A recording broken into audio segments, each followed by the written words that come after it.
Barely a few months after Sudan and South Sudan agreed to resume cross-border oil flows, Sudan is now threatening to close a pipeline carrying oil exports from South Sudan.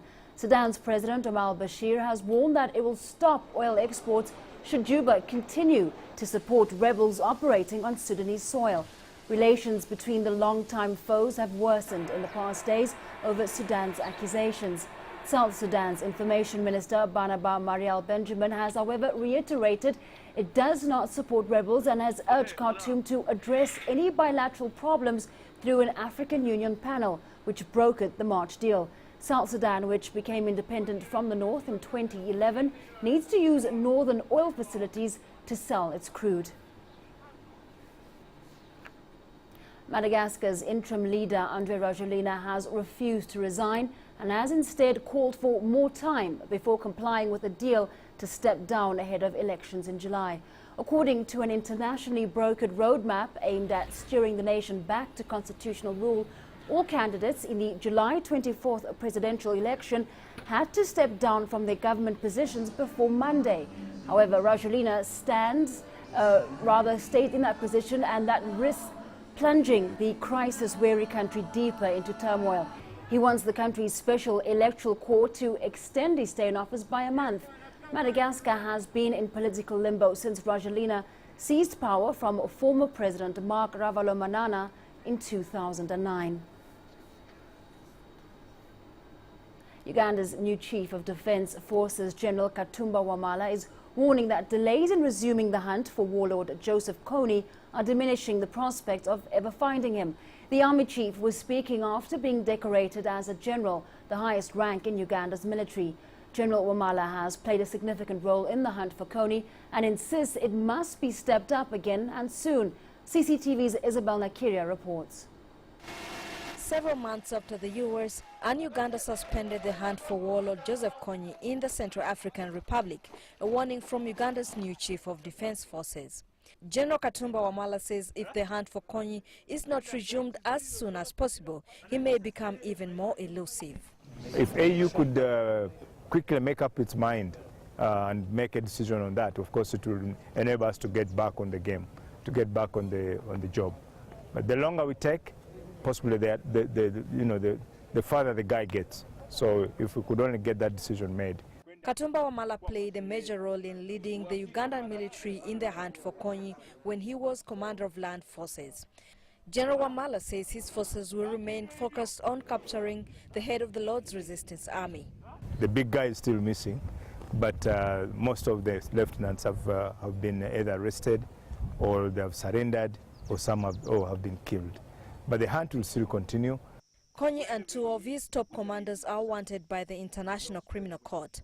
Ugandan troops assisted by US Special Forces suspended the hunt for Kony after the Seleka rebels overthrew the government in Central African Republic. The 3,000 troops were working under the mandate of the AU. General Wamala says the suspension of the hunt for Kony has dealt a blow on the security of civilians in the Central African Republic. The tempo at which we had reached of chasing the bad fellow was very high. But when this row came, we had to reconcentrate our troops and ensure that we don't put our troops in harm's way, and ensure that we wait for what the AU has to say. Some conflict analysts say the suspension gives Kony more time to regroup and commit more offences. As Uganda changes command in the army, the hunt for fugitive warlord Joseph Kony still remains a priority. The new army chief says the earlier the hunt is resumed, the better for regional peace. Isabel Nakiria, CCTV, Kampala. To Cameroon now, where authorities have taken what they call appropriate measures to prevent Nigerian refugees from crossing the border at the northern town of Fotokol. This is as fighting between Nigeria's army and the Islamist group Boko Haram continues. CCTV's Maria Galang brings us the details. Thousands of Nigerians flock the small village of Manari, Cameroon, near the northeast border of Nigeria, having fled the offensive by the Nigerian military against Islamist insurgents Boko Haram, which began on the 15th of May, and fear of being caught in the crossfire. Most travelled here by foot, hoping to find safety. However, the Cameroon government is wary of the influx. Our country, Cameroon, is a country of peace. People are always tempted to come to our country. We are aware of this and have taken the appropriate measures. This situation is now under control and there's no problem. More than 3,000 Nigerians arrive daily to Manari and Sagme, villages just a few kilometers from the northeastern border. Most sleeping under the stars, with only a few staying with host families or finding refuge in abandoned houses. So far, no NGOs are present. No humanitarian aid has been sent. We have taken security measures. Those trying to find refuge here have been prevented from doing so. We are a sovereign country. We don't want to interfere with the situation in Nigeria, a country with which Cameroon has good diplomatic relations. Nigerian President Goodluck Jonathan declared a state of emergency on the 14th of May in Borno, Yobe and Adamawa states, ordering thousands of troops and airstrikes on suspected Islamist camps. Majority of Nigerians are in support of the offensive, hoping that it will quell Boko Haram's attacks and peace can be restored to the northeast. Maria Galang, CCTV. Access to medical services has become a huge problem for many in the Central African Republic, with hospitals running out of supplies every day. The number of patients, especially those with gunshot wounds and accident victims, has gone up significantly since Seleka rebels overthrew former President Francois Bozize. Kofi Marenje now reports from CAR's capital, Bangui. A young man lays in pain in one of the emergency rooms at the Bangui Community Hospital. He has just been shot on the thigh after a minor confrontation with some elements of the Seleka rebels. Inside the hospital wards, the situation is heartbreaking. Tens of people are fighting for their lives after sustaining serious injuries. Many are said to have been shot in various areas across the country by people believed to be rebels. But there is a much bigger problem. Since the rebels toppled the former government, hospitals have slowly been running out of medical supplies as the numbers of patients admitted in hospitals continue to go up. Many hospital personnel have either fled to neighboring countries or just chose to stay home for fear of the security situation. Death is now a common phenomenon in many hospitals. I'm talking to you. I lost my daughter 5 days ago. I was at the hospital at the mortuary. So in 10 minutes,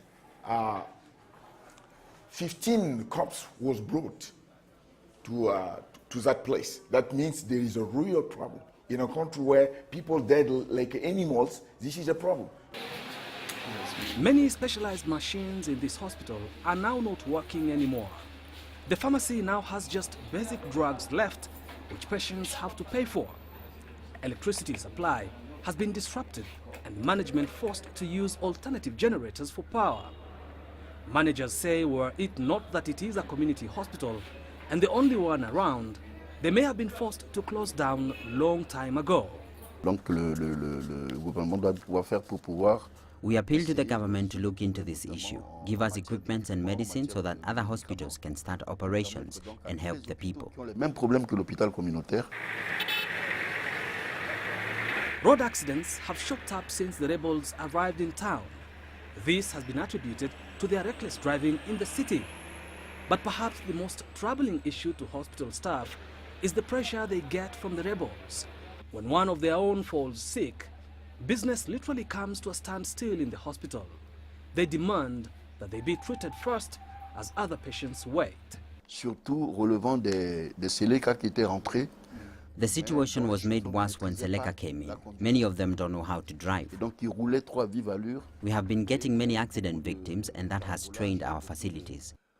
This is an issue of great concern to us. Beaucoup d'accidents, ce qui fait que ça aussi, ça a constitué. However, things have started to change slowly in the recent past. Several non-governmental organizations have started partnering with the institution, trying to improve service delivery. But it may take some time before things get back to normal. It's a big challenge for doctors and hospital staff here. The number of the injured, especially those with bullet wounds, has been on the rise, especially since the rebels took over control of the city. However, supplies are running out first. Kofam Renje, CCTV, Bangui, in the Central African Republic. Let's take a quick break now, but when we come back, on the defense, Libya denies links to this week's deadly attack at a military base in Niger.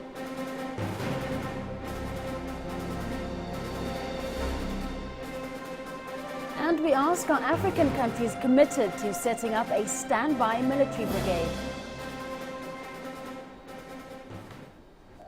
Breaking news.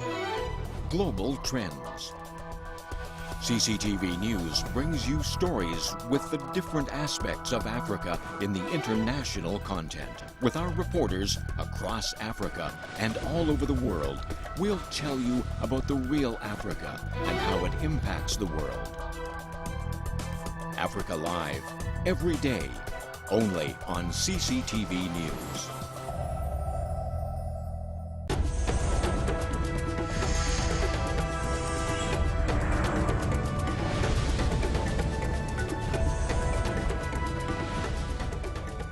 Welcome back to Africa Live. Now, Libya's Prime Minister Ali Zaidan has dismissed allegations that his country is responsible for Monday's deadly attacks in neighboring Niger. Niger's President Mahamadou Issoufou claims suicide bombers who carried out simultaneous strikes on a military base and a French-run uranium mine, killing 35 people, came from southern Libya. Issoufou has expressed concerns about the risk of militant attacks stemming from Libya following the fall of Muammar Gaddafi in 2011. But speaking in Brussels, Zaidan says the claims are untrue. He stresses that his country's continuing efforts to tighten security. Zaidan says Niger must now help bring those responsible for the attack to justice. I would like to point out once again that what was said by the President of Niger, Mr. Mahamadou Issoufou, that those who carried out the explosions had come from the Libyan border, is something that is not correct.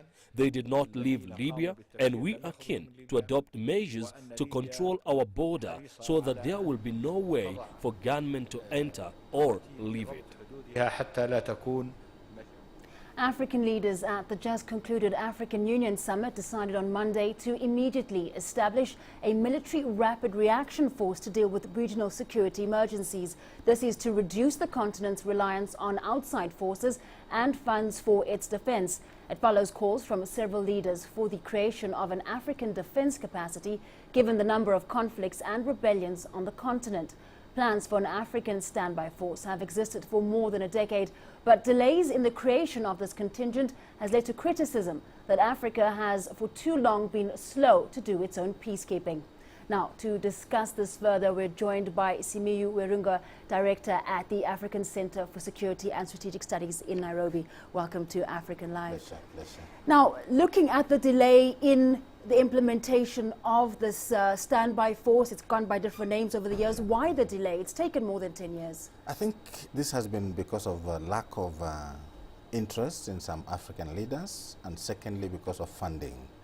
For a very long time, Africa has relied on outside funding to deal with insecurity problems. But I think it's dawning on African leaders that it's time now Africa started relying on itself at whatever capacity with the little resources that they have.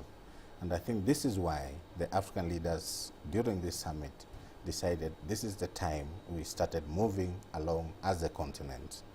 But the process and the procedures have already been there for a while, and I think actualization is supposed to be around 2015. Yes. Now, potential problems, the organizational structure, also funding, as you'd mentioned. If you look at AU operations at the moment, AMISOM costs between $600 and $800 million a year. And the most of that money comes from foreign donors.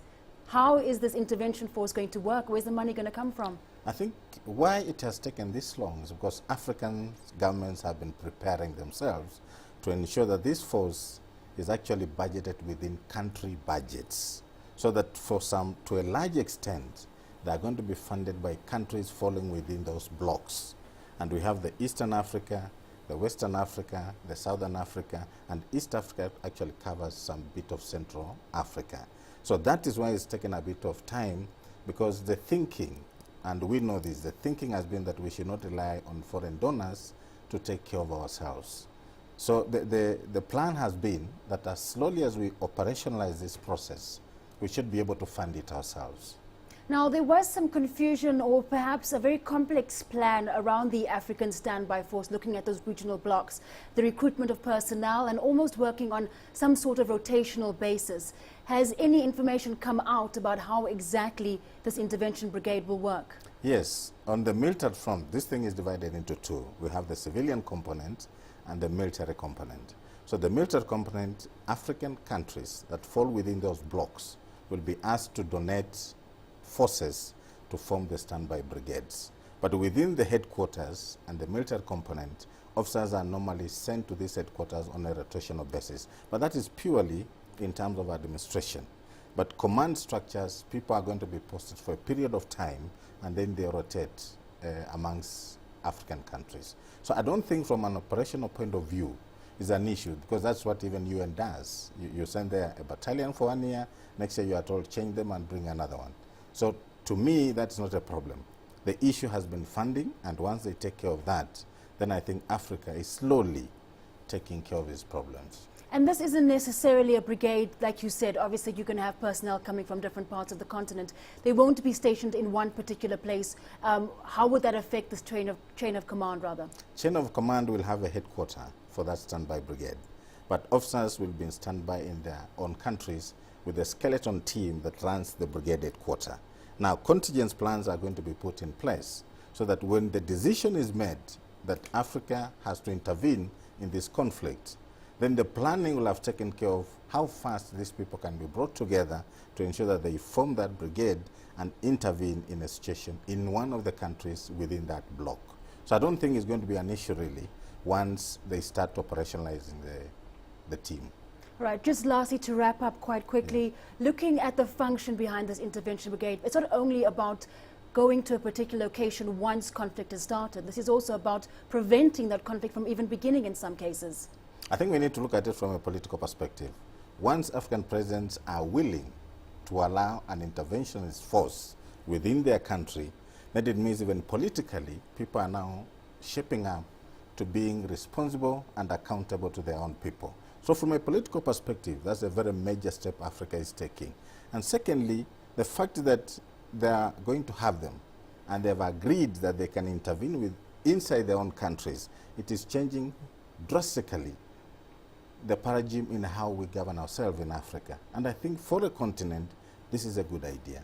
Right, a major shift there in leadership across the continent. Yeah. Thank you very much. We're speaking there to Simuyu Werunga, the director at the African Center for Security and Strategic Studies, and that's in Nairobi. Well, it's time now for a quick break, but when we come back, we assess how Egypt is tackling the widening gap between rich and poor.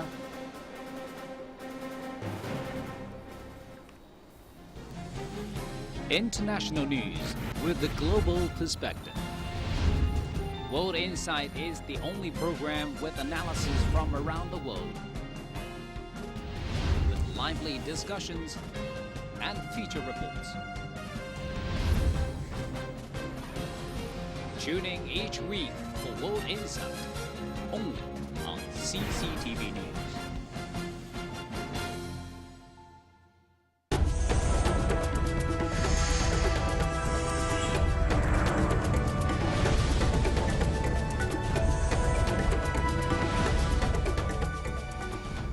Welcome back. Now, with under 3 years to the 2015 deadline, development partners and policymakers are assessing the failures and successes of the current Millennium Development Goals. This is as they attempt to develop an inclusive and sustainable post-2015 development agenda. Africa too has been holding consultations to define its progress on reaching the MDGs. CCTV's Grim Chala spoke to Liberian President Ellen Johnson Sirleaf on Africa's development plan. Thank you very much, Madam President.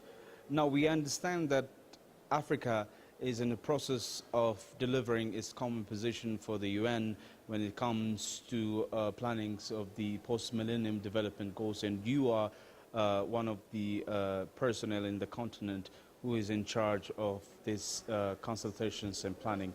So tell us about the Africa's common position on post-MDGs? Well, the consultations for the African Common Position has been taking place for over a year under the general guidance of our regional institutions, the Economic Commission for Africa, the African Development Bank. The African Union itself has led this initiative and have commissioned a study. And consultations have been taking place among the member states with the support of the UNDP, Africa Bureau, among civil society, even among the private sector. Africa had some difficult times of implementing the Millennium Development Goals because the continent had no proper say when it comes to planning those MDGs, which the continent is practicing. So can you tell us what were these difficult situations when it comes to implementing the MDGs? One of the shortcomings Of the MDGs is that they were not formulated with the participation of African, generally, particularly African civil society. They were formulated in United Nations sessions, with member states' participation.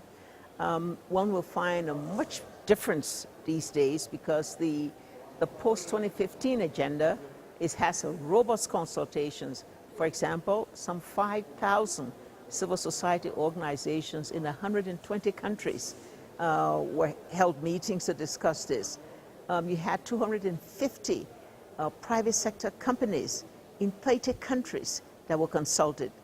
What is Africa trying to achieve out of its own say of the post-2015 plannings, and what do you think are some of the most important priority areas in this planning? Well, the priorities established by the African Common Position, first of all, ownership, to ensure that Africa has its future in its own hands. Secondly, we're talking about economic transformation, and that means that all Africa wants to see value addition in the proper management of their natural resources. They want to make sure that they promote regional integration and cooperation. What we want to see, some of the priorities established by the MDGs also are incorporated, for example, things relating to youth employment. In Egypt, poverty and food insecurity have risen significantly over the last 3 years. This is according to a new report from the UN World Food Programme and Egypt Statistics Agency. The report shows that twice as many people are now impoverished compared to those who have improved their living standards. CCTV's Yasser Hakim takes a look at the food security gap in Egypt, its effects and how government is dealing with it. Alarming numbers released by the UN and government agency CAPMAS only confirm what is obvious for many to see around Egypt: increasing levels of poverty and the problems that come with it, such as higher rates of violence, crime and malnutrition. Food insecurity, a direct cause of poverty, has been growing in the last decade at an alarming rate due to the reduction of agricultural land. The area here behind me is full of shanty towns, and just 15 years ago this used to be a large plot of greenery producing agriculture and food, being replaced now by walls, cement and bricks instead of trees. This is only an example. The World Food Programme states that with a fast-growing population, total agricultural land has been halved in 30 years. There are only about 8 million faddans of arable land now. We used to be a leading exporter of food in the 1940s till 1960s. We were self-sufficient. Now we import 80% of our basic needs and 60% of wheat for bread, which is our staple food. The food gap is huge. The situation became even more critical with the numerous economic recessions in the last 10 years. Recession hit us hard because we depend on others for food. International prices are going up. The value of the Egyptian pound is falling and inflation is rising every month. This has shot up food prices for Egyptians. In 2012, over 20% faced food insecurity, up from 14% in 2010.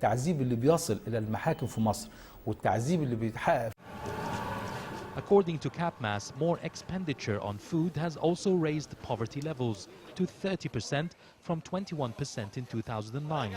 Citing this critical situation, the government announced a plan of action.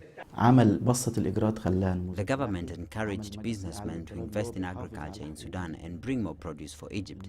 In Egypt, it is selling desert land for agriculture at very low prices. The government is encouraging farmers to produce more by buying their crops at high prices, and there is a delegation in Brazil to get the know-how to yield more crops from the same amount of land.